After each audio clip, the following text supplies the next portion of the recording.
St Petersburg, former capital of Tsarist Russia, a city famous for its architectural and historical treasures. Throughout its history, it's been known as Russia's crown jewel, the capital of culture and the Venice of the North. More recently, though, it's gained a less appealing nickname. Its romantic setting has become the backdrop for a series of violent, high-profile murders, earning it the title of Russia's capital of crime. Only a decade ago, the Soviet Union still dealt with crime using concentration camps introduced by Lenin. The new Russia has yet to develop the policing skills and laws to cope with the violence and corruption that plague it today. The writer Fyodor Dostoevsky called St. Petersburg a city with two souls. He said it was where the contradictions in Russian society were revealed, where extremes of wealth and physical splendor existed alongside poverty and degradation. As Russians engage in a new battle for wealth sparked by the collapse of the country's banking sector last year, his words still have resonance today. For those who investigate and report on the city's life of crime, there are worrying implications for the country as a whole. Where St. Petersburg leads, the rest of Russia usually follows. St. Petersburg usually sets the tone for Russia, for better or worse. It set the tone in 1917 when the Bolsheviks took power.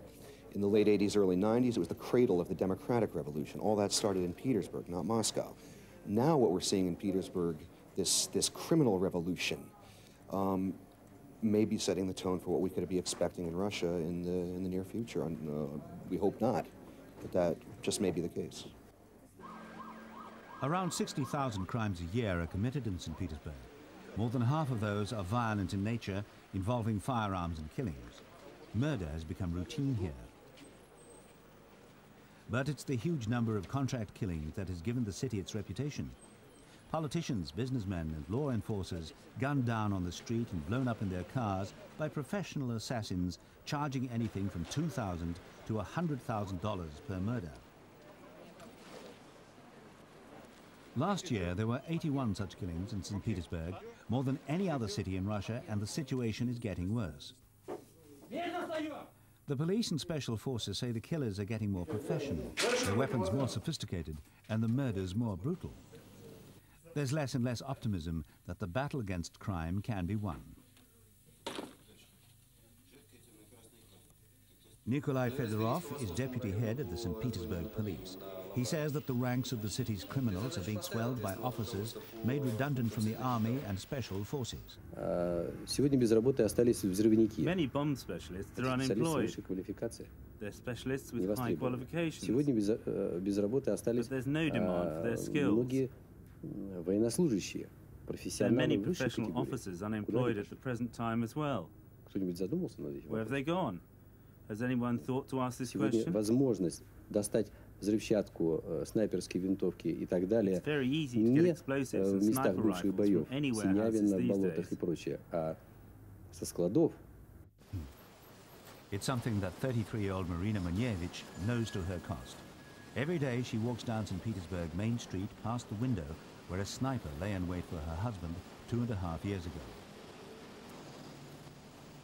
They were driving to work in the rush hour traffic when a sniper opened fire with an automatic rifle from a nearby building on the corner of Nevsky Prospect.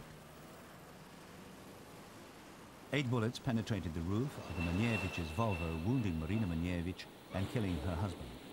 The sniper escaped, leaving behind yet another victim of organized crime. It was a high-profile assassination. Manyevich had been vice-governor of the St. Petersburg region and chairman of the local state property committee charged with selling off state assets. A public outcry ensued with repeated calls for the killer to be brought to justice. Manyevich had been known as the privatization king, head of a team of people trying to encourage foreign investment in St. Petersburg. Such power cost him his life. Marina Manyevich relives the trauma of the day her husband died over and over again.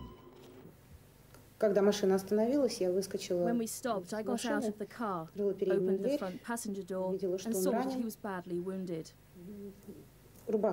His shirt was soaked in blood, and it was impossible to unbutton it. I ripped off his tie and the shirt and saw that I could do nothing. Mikhail Manyevich was accorded the rare honor of a large public funeral at the city's ethnography museum where the Tsars had once lain in state. The event attracted the great and the good, including the man who was to become Russia's prime minister, Vladimir Putin. Many paid tribute to a man who had seemed to have paid for his honesty with his life. Это честнейший, профессиональнейший человек. Он сам не брал взяток и другим не позволял брать взятки. И думаю, что если кратко говорить, это основная причина, почему он был убит. A year ago this month, Starovoitova herself was assassinated, gunned down on the stairs of her apartment building. She was one of the victims of the almost continuous sweep of contract murders that followed Manyevich's killing. Starovoitova was one of the founders of Russia's democratic opposition, and her murder shocked the country. Many saw her as a martyr to democratic ideals. The sole witness to Starovoitova's killing was her assistant, Ruslan Linkov. He was standing next to her when she was shot and received severe head injuries in the attack. Linkov says that St Petersburg is embedded in crime. As Russia's export industries benefit from the weak ruble and grow in profitability, businessmen in the oil, gas, metal and banking sectors are being killed on the orders of their rivals, and rumors abound about the links between the city governor Vladimir Yakovlev and reputed mobsters. К сожалению, Петербург, который раньше называли Северная Венеция, Северная Пальмира, сегодня к нему более подходит название Северная Палермо. Здесь криминал очень тесно связан с действующей властью. In the months following the murders, the city's law enforcement agencies began a crackdown on organized crime, arresting many of the city's most notorious gangsters and uncovering warehouses of explosives and arms.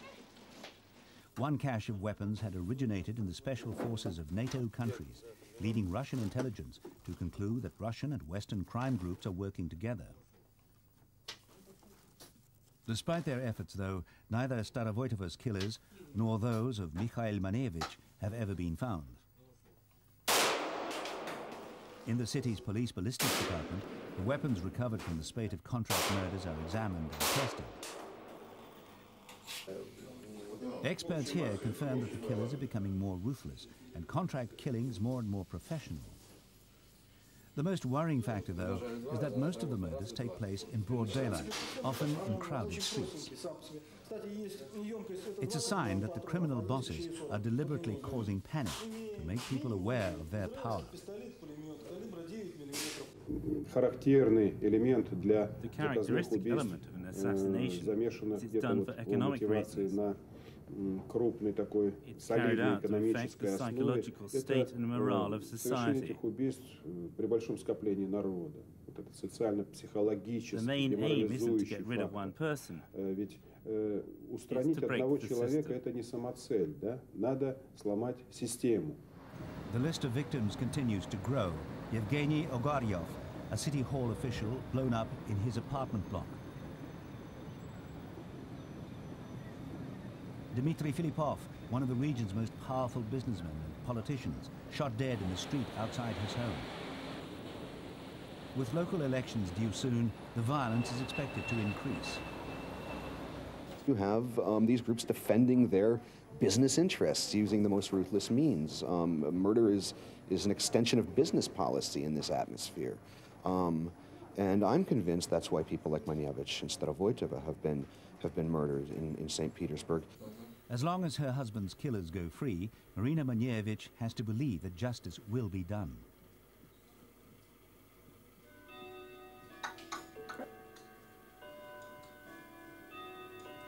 I think that the cases of my husband and Galina Starovoitova will be solved because my husband and Galina Starovoitova were devoted to the government.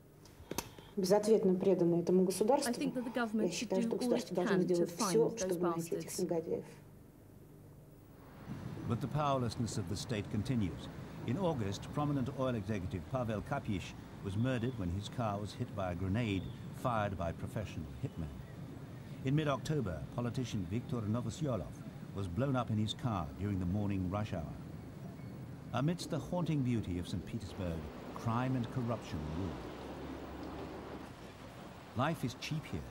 Its residents must wonder if their city's reputation can ever be rescued and the glamour of its former image restored.